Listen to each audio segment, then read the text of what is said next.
Yes, I know I will not survive. Tanpa dirimu di sisiku, I won't stay alive. And I don't have a lot to live, a lot to give. I will not survive, I will not survive. That song that I was singing before is an Indonesian song that remade an old Western song that is absolutely familiar to our ears called I Will Survive by changing some lyrics of the origin to a mixture of Indo-English. Interestingly, why do Indonesians tend to remake Western songs by combining bahasa? They aren't translating fully, but combining. As a matter of fact, Indonesia isn't officially an English-speaking country, but as if English broke in their word official and unconsciously shaping the official language of Indonesia, in this case by songs.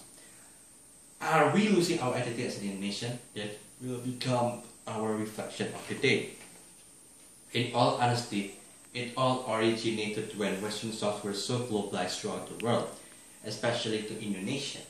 Between 1980s and 1990s, rock bands like Guns N' Roses, Deep Purple, and also the Metallica shaped Indonesia's rock bands like that eventually shined the music industry at that time. The reversal was in the early 2000s when hip-hop genre was so booming that it entered Indonesia through globalization. Essentially, it began all hip-hop groups, including Project Pop, and surely it brought fame for Indonesians to love their own music. However, this time it was not just the elements of a particular Western culture, but also Indo-English was invented that used lots of code switching throughout the lyrics. Through the lyrics, that is so important for this the bridge to deliver the essence of the song's meaning, notably Project Pop's I Will Not Survive. Further noted, this song used around 25 parts of code switching throughout the lyrics, whereas the song only used 10 parts of using pure Indonesian. Rather, this too much of code switching issue.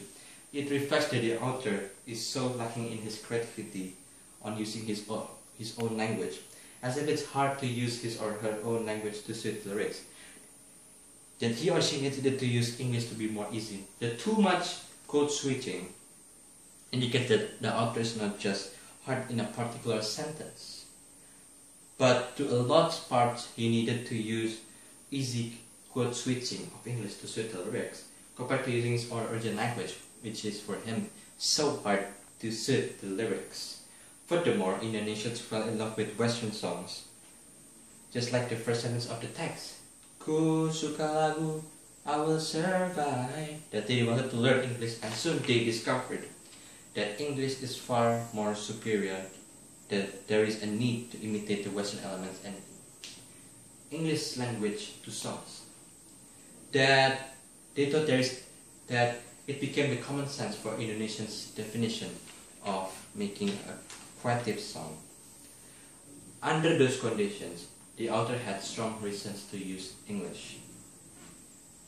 For the audience supported the use of English language too. In this song, he or she used some techniques with code switching creatively. First, there were some changes to the original Western lyrics and the Indo-English lyrics.